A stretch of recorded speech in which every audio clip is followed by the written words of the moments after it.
towards the camera.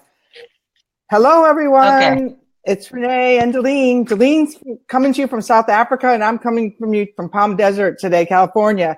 And we're really excited to welcome in this new year with a very engaging talk about supporting gender diversity. Hey, Delene, how are you? Can you hear me?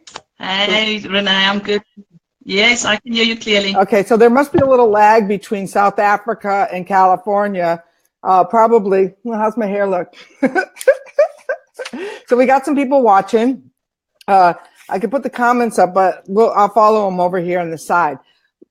Delene came to the Finding Freedom Symposium, which you might not know about, so let me just give you a quick overview. The Finding Freedom Symposium is about helping to create a container for a conversation to talk about best practices in addiction treatment and mental health. And why should you care, or why should you be concerned if you're not in mental health? Because our conversation is important for people all over the world who have any kind of business, who hire any kind of employees, and who have patients or gifts, or clients or anything like that, because we're moving into a gender diverse world, or we've moved, and now we're trying to catch up with our paperwork, our doctor's reports, and all of those other things. And so we get together on January 25th at the Riviera Hotel in Palm Springs. So all of those who are in a snowstorm over there in the east or in the south, you want to be in Palm Springs with us, because the temperatures are probably 70s, 80s. We have a nice barbecue on the patio. Now, can you have a barbecue on your patio? Not sure. So if you want to know more about the great schedule we have, including an art out your inner artist art opening, go over to the I talked too much. Delene, take over. Okay, yeah. So I will be okay. Do you want to continue? Are you okay? No, you talk for a minute. Do you need more time? You go on for a second, then I'll come back and introduce you. So, yeah. Or why don't you introduce yourself, because you know who you are best. Yeah. Okay, yeah. My name is Delene van Dijk. I am a professional dyke, ironically, so it works for me. And for the past 12 years, I've been working as a consultant and as a therapist in helping healthcare providers and other service providers to understand sexual and gender diversity in the African context. So I work in quite homophobic, quite patriarchal, misogynistic environments. Mostly, I've worked in 24 African countries. I'm currently busy with a wonderful project where I work with 8 countries in the SADC region. SADC stands for Southern African. So 8 countries where I work with not only healthcare providers, but also people in powerful positions, from members of parliament, the justice, the political leadership, and also traditional leadership, which is quite important in South Africa. And I've been working with them now, having face-to-face sessions it's a total of 48 people. We call them champions. And I help them to address and issues around sexual and gender diverse people's rights within the context of Africa. So that's where I come from. And South Africa, I work mostly with healthcare providers and help facilities to be more affirmative, sexual and gender knowledgeable, adapt their policies and guidelines, and in general create a safer environment for people of sexual and gender diverse places. What I loved about your keynote last year at the Finding Freedom was you're a Libra too, so that probably makes that our mutual connection is even stronger. However, you just put it down into simple terms. These are your sexual organs, and this is what you can do with them. So why don't you talk to us a little bit about these binary boxes? Because to me, this whole conversation is really stems down to that we have a right to do with our sexual organs whatever it is that we want, as long as we're not harming somebody else. Is that where you came from with this, or how did that all come about? Yeah, well, about 10 years ago, there was a need with South Africa has got some of the highest HIV transmission statistics in the world. And we needed something to educate people on how to address that. So that's where the initial idea came from. And the binaries and boxes are not model. What I've done, and as you can remember from those years, it's like a serviette, or what do you call it, a napkin that you open with these 4 boxes, and I help people to take something that's extremely complex, like sexuality and gender diversity, and behavior, sexual behavior and sexual orientation as an identity, and not just as behavior, and then sexual behavior in itself, all those 4 areas. And I take people through it when I did my keynote, I only had 2 hours, but in a typical setting, it will be 3 to 4 hours, where I do a lot more, exercises, experiential exercises, and I push people's buttons a lot more. I usually use their own experiences. I usually address stigma and discrimination and stereotypes. I address morals and values. So in a typical day, what you've seen was the tip of the iceberg, but I can do that in 10 minutes if I have to. You can wake me up at 3 o'clock in the morning and I can do it just like that. But I think what I've also done with that is I helped people to use that model because it's so simplistic, and it goes from bodies or sex as assigned at birth, biology, and in each box there's something that challenges the apparent binary. So I talk a lot about binaries. In gender, the gender box, the second box, is something that I give a lot of attention to. I address the differences between cis and transgender. I address patriarchy, even in that. I address misogyny. So the second box takes quite a lot of time with people because they're so set in their ways and they're so comfortable in the binary. So I shake them up a bit. And then, of course, when I get to the sexual orientation box and identity, I focus more on the identity than the behavior. And that sort of also throw people a bit out. And then I get to the fourth box, which is about sexual behavior, or sexual play, as I call it. And what's interesting is that your sexual identity is not necessarily in line with your sexual behavior.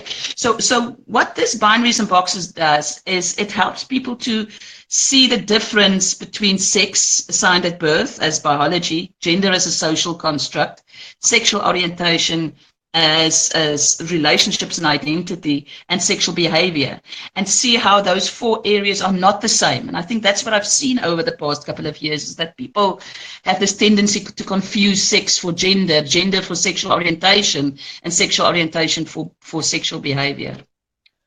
You stopped me right at gender as a social context. Can you tell us a little bit more about that? Like, if it's an egregore, it's a strong one that we've had for thousands of years, or not, or do we just make this up? Can you talk to us a little bit about that? So gender as a social construct, if we think about the word construct, it means to build. So in actual fact, at a certain stage, many years ago, what we today understand as what a society expects of a typical or stereotypical man and a stereotypical woman is actually not true. It doesn't actually exist. Society has built it. And society has certain expectations based on your genitalia to identify and act and behave in a certain way. So that's the social construction. That's what we mean. And if we mean that if I say something is constructed, what I also believe is that it can be deconstructed and it can be seen in a different way. And so say somebody's listening to us, they're not in the addiction field, or they might be in the addiction field. So in a business, say I own a shoe store, and how do I start there to deconstruct this social model of gender so that it starts to be more fluid or more workable in today's society? Is that a reasonable question? Or I think it's, yeah, I mean, I'll try and come from my side. What I usually teach people is to not assume anything about a client when you see them. Not to assume the binary, not to assume that it might look like a man, but that person might not identify as a man. So the first contact, and that's why when I do sensitize health facilities, it's usually very important that the whole facility needs to be sensitized from the moment where the client or the patient actually access the health center. So that's from the security guards or the security personnel up to the people who does the intake or the first forms. Is not to assume. So in terms of trying to be non-binary, it is to affirm your client or your patient's, and therefore it's important for you to ask them, how do they identify and how do they express themselves in terms of their gender? What's the pronouns that they use? What's the pronouns that you can use? What's their name? Sometimes if you talk to a transgender client, some of them have never even presented themselves in the gender that they identify with. So it's very warm heart. It's very warming and very therapeutic when a therapist or the first contact can say, but what is your identity? How do you identify and what's the name you use? And I've seen that quite a lot working with transgender clients, is that the first question that I ask is, what's the name? What's your name? Not the name on your ID book or your birth certificate.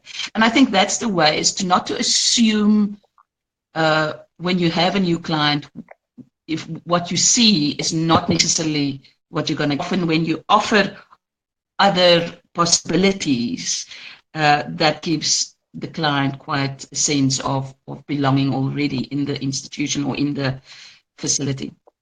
And we had an interesting conversation yesterday at lunch about not only is it the role of ours to make the patient feel more comfortable when they're, signing in, but how then do you move that forward into the community? So say, for example, we have 60 men at Michael's House Men's Center, and now we have somebody transgender coming in who's identifying as male and wants to be at the male house.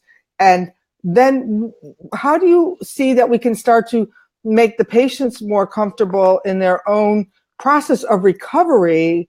So now they've got to not only challenge up their recovery, but they have to challenge all of their sociological ideals about what a man is.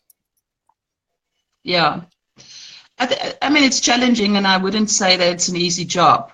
But I think one of the reasons why quite a lot of men do struggle with addiction is the notion of toxic masculinity. So I think in a way we have to address toxic masculinity. Like I always tell my male identified clients, I don't have a problem with masculinity, but it becomes problematic when masculinity becomes toxic. And I think it's important to have in a therapeutic setup with men specifically, to have conversations around toxic masculinity and how it affects an individual.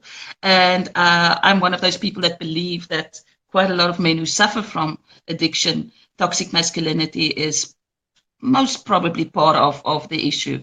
So I think it's not just to sensitize the staff of the institution or the facility, but also to have weekly or group work that includes issues addressing masculinity, toxic masculinity, what does it mean to be a man, and all those constructions of gender. So it is to subtly include those topics into group work.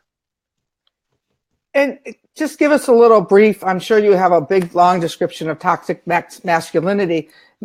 What do you mean by that in terms of a little piece that somebody could just change their thought just a little bit today about how it means to be masculine? And when do they know, like if you were putting it on a pendulum, when do they move from masculine to toxic masculinity or to effeminate masculinity, or where is that division? I think it's actually quite simple. It's when masculinity becomes hurtful. In other words, when the power of being masculine, and that's got nothing to do with your sex assigned at birth. No matter what's your gender identity, you could be somebody that is sort of marinated in toxic masculinity, or express yourself in a very toxic way. And often, if you think about it, it would be somebody that's not assertive, because being assertive is quite a masculine trait, but being aggressive to the point where it might harm somebody, or it wouldn't harm somebody. In other words, when you abuse your power. And so does that mean that what happens when women abuse their power from the, if you're calling it masculinity, femininity time, where does that sit in your gender specifications? Like, or does that move you into the masculine when we're talking about power? And I don't think you think that. So I'm kind of curious where those lines are drawn. I think it is quite it is quite ambiguous, but I think what is important is that masculine and feminine traits are not necessarily assigned to a specific gender. No matter what's your gender identity or expression, you could have both of those attributes, and you should actually, to be a balanced individual, you should. I think the moment when any power relationship exists, and to be honest, power relationships exist the moment that there is a relationship. So to be clear, is when it becomes abusive, when it becomes hurtful. And I mean, we see that in same-sex couples. We see that in couples that seemingly do not identify with the heteronorm, but they still have internalized the misogyny, or internalized hatred towards women, or internalized the toxicity of being powerful. I mean, you can be a powerful person, but you should not abuse, you should not hurt, you should not you should care enough for the person you're engaging with not to use your power in a way that manipulates and hurts and gaslights and all these wonderful terms that we could use. So I think growing up in a society where misogyny only now, the past couple of years, has been given the attention it should have, or it should, and it needs that attention. I think for many years, even women prescribes to certain patriarchal or misogynistic ideas of womanhood, even of manhood. And I think we will only change that the moment we realize and understand our own sense of power and our own relation to internalized misogyny, etc. And we talked a little bit about misogyny the other day when we spoke with Dr. Lauren Constein. And this is the type of conversation that we're going to be having at the Finding Freedom Symposium, which is January 25th through there's a run on the morning of January 28th that we're all going to show our pride and get in shape for the year and go out for the Heroes Run or Walk 6K.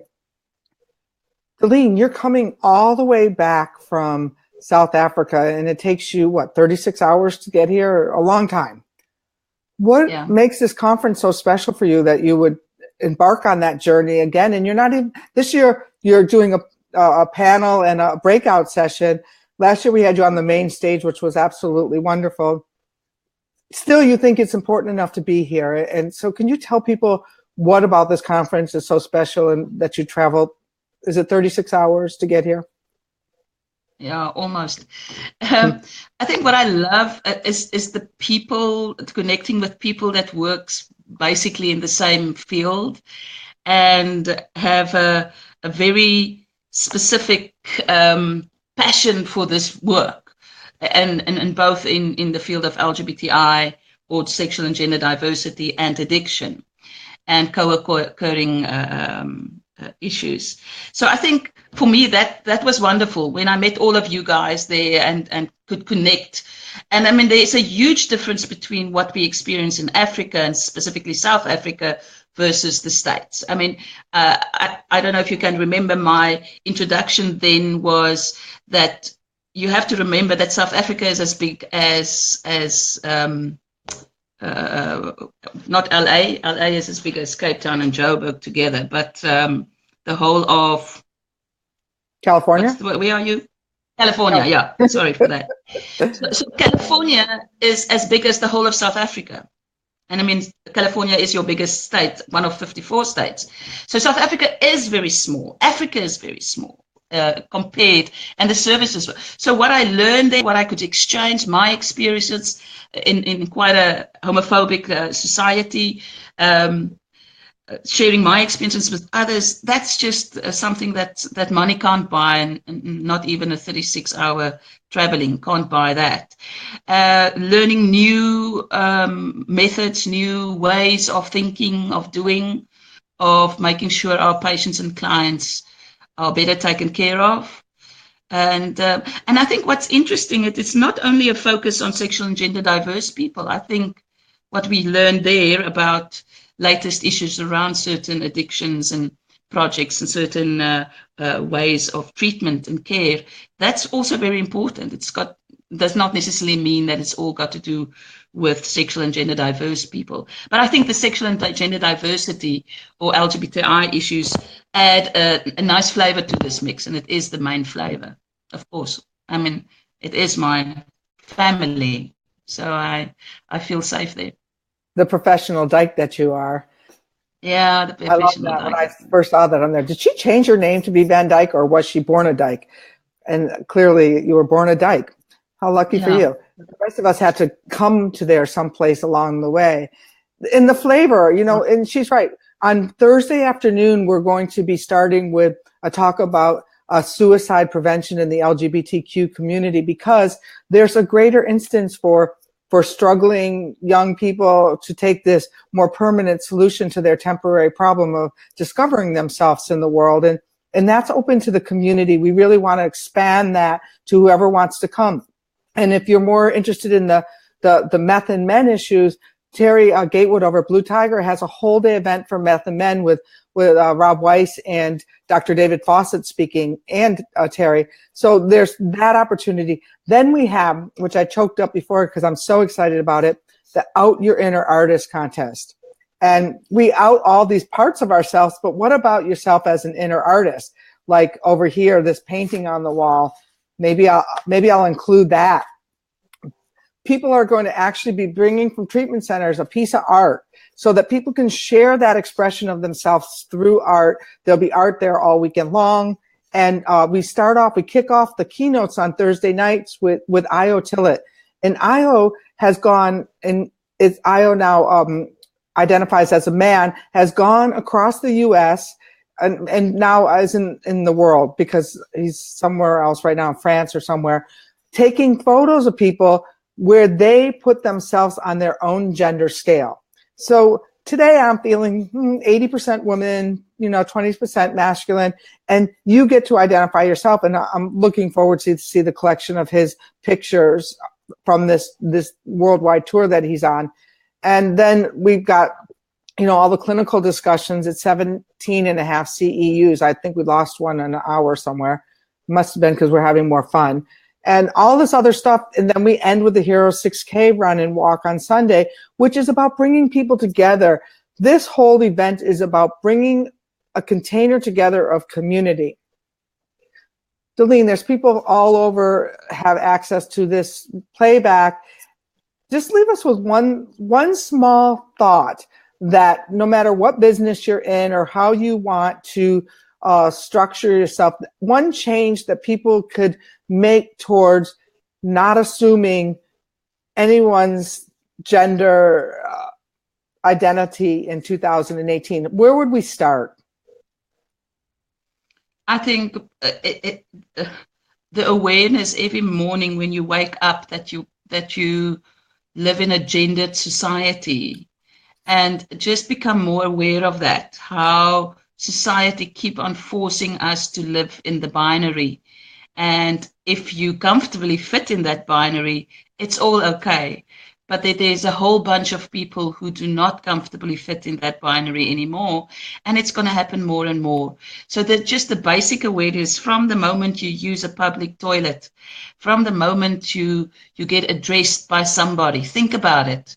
Think about it. If you did not identify as a woman, but you get addressed as ma'am, or Mrs. or Miss, what does it mean? You know, to just for a moment think about every single time you get addressed in a binary manner. What does that mean? That's interesting.